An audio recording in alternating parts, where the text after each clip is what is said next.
Coucou tout le monde, on se retrouve aujourd'hui pour une nouvelle vidéo. Je suis contente de vous retrouver cette semaine pour une vidéo conseil. Donc pour les femmes enceintes, je partage avec vous 8 conseils que moi j'aurais aimé savoir en début de grossesse et ne pas découvrir au fur et à mesure. Donc j'espère que ça va vous plaire et que surtout ça va vous aider. N'hésitez pas à vous abonner, à partager, à liker si c'est un concept qui vous plaît et puis ça pourrait aider d'autres mamans. Donc voilà, c'est parti!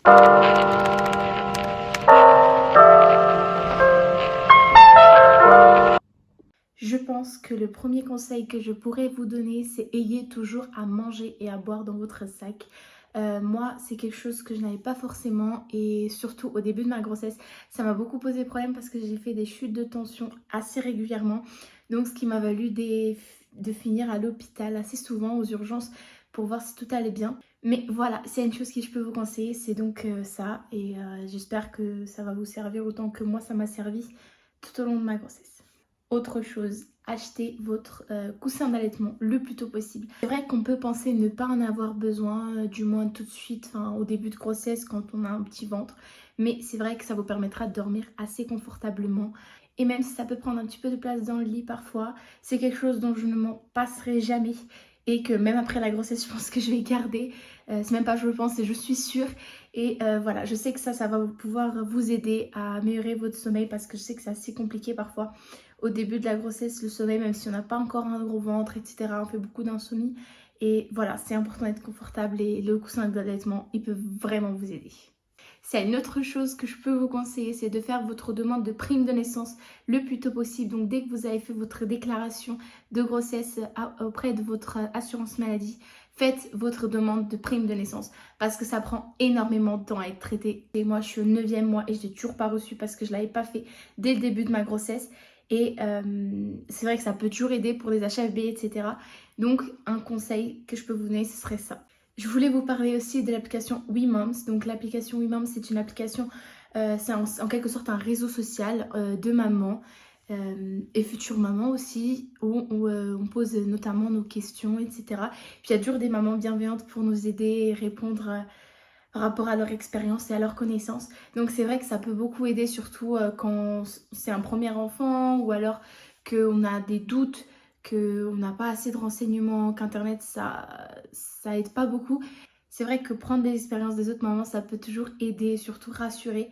Donc voilà, en tout cas moi ça m'a beaucoup aidé et c'est une application que je continue d'utiliser au quotidien et j'espère qu'elle va vous aider tout autant que moi ça m'a aidé. Le prochain conseil que je peux vous donner, c'est faites votre projet de naissance le plus tôt possible afin de mieux en parler avec tout votre entourage, tout l'entourage concerné, notamment le papa ou alors la personne qui va vous accompagner pendant votre accouchement, l'équipe à la maternité, votre famille, je sais pas, quelqu'un de professionnel que vous avez vite consulter en plus, sa sage-femme libérale ou autre chose. C'est vrai que plus vite vous le faites, plus vous avez le temps de en parler avec votre entourage et puis les personnes qui peuvent vous aider à l'améliorer ou alors à avoir plus de pression par rapport à ce que vous souhaitez dans votre accouchement. Même si c'est pas forcément un accouchement physiologique ou autre chose, mettez vos attentes par rapport à votre accouchement, même si vous souhaitez un accouchement assez médicalisé, peu importe ce que vous souhaitez dans votre accouchement, je pense que c'est toujours bien de le mettre par écrit, donc dans un projet de naissance. Notamment, l'une de mes prochaines vidéos va être du coup comment moi je vais faire mon projet de naissance, je vais le faire avec vous en vidéo. Et si ça peut vous aider, n'hésitez pas à vous abonner et à rester actif sur ma chaîne puisque c'est l'une des prochaines vidéos qui va sortir sur la chaîne. Les 3 prochains conseils vont être tous autour du même sujet. Donc en fait le stress, toutes les sources de stress de votre vie, il faut arrêter, il faut les virer. Vous êtes à un moment de votre vie qui est déjà assez stressant comme ça. Vous n'avez pas besoin d'en rejeter. Donc ignorez tous ces gens qui peuvent être assez toxiques et qui peuvent vous rabâcher de conseils. C'est pas la peine. Vous avez déjà assez de stress comme ça. Laissez tomber. S'il faut parfois mettre des distances, mettez des distances si c'est pour votre bien. Franchement, c'est l'un des conseils que je peux vous donner parce que c'est vrai que la grossesse est déjà assez stressante comme ça, donc il faut vraiment ne pas se prendre la tête. C'est une autre chose qui peut être stressante pendant la grossesse, c'est la prise de poids. Et franchement, moi, j'ai laissé tomber la balance dès le début de la grossesse. J'avais assez peur de me prendre la tête avec le poids, surtout que on donne la vie, donc c'est beau, donc c'est pas la peine de s'inquiéter pour le poids qu'on va prendre ou le poids qu'on va pas prendre où moi franchement les seuls moments où je me pèse, c'est lorsque je suis en consultation avec ma sage-femme et que du coup elle demande le poids et que moi je sais pas quoi lui dire. Donc je me pèse, voilà, c'est fait. Et puis je me prends pas plus la tête avec ces chiffres, c'est pas la peine. Et après la grossesse, vous prendrez la tête autant qu'il faut pour reprendre le poids que vous avez envie de prendre ou de perdre le poids que vous avez envie de perdre. Mais franchement, c'est pas pendant la grossesse, c'est pas le moment de vous stresser avec ça. Autre chose que je peux vous conseiller, c'est de ne pas vous prendre la tête lorsque vous recevez les résultats de prise de sang et que vous voyez des résultats en gras. Alors normalement, lorsqu'ils sont ingrats, c'est lorsqu'ils ne sont pas dans les taux, sauf que les taux ne sont pas toujours adaptés aux femmes enceintes. Donc moi, c'est quelque chose qui pendant les premiers mois m'a assez stressée. À chaque fois, je voyais des taux qui n'étaient pas dans la norme que eux ils avaient définie, donc sur le papier. Et franchement, il ne faut pas, parce qu'une fois que je consulte ma sage-femme libérale, elle me dit que non, la norme des femmes enceintes n'est pas celle-ci, sauf qu'ils oublient assez souvent de marquer, malgré le fait qu'ils sachent que vous êtes enceinte.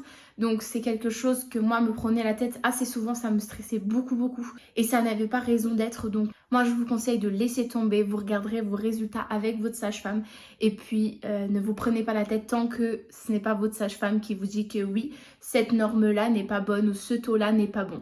Parce que franchement, moi j'étais ce genre de femme qui aimait bien regarder les résultats, être au courant des taux, etc., essayer de comprendre.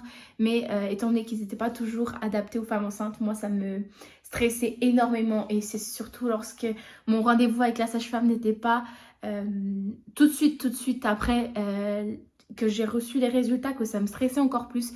Mais ça ne sert à rien. Franchement, laissez tomber et c'est pas la peine.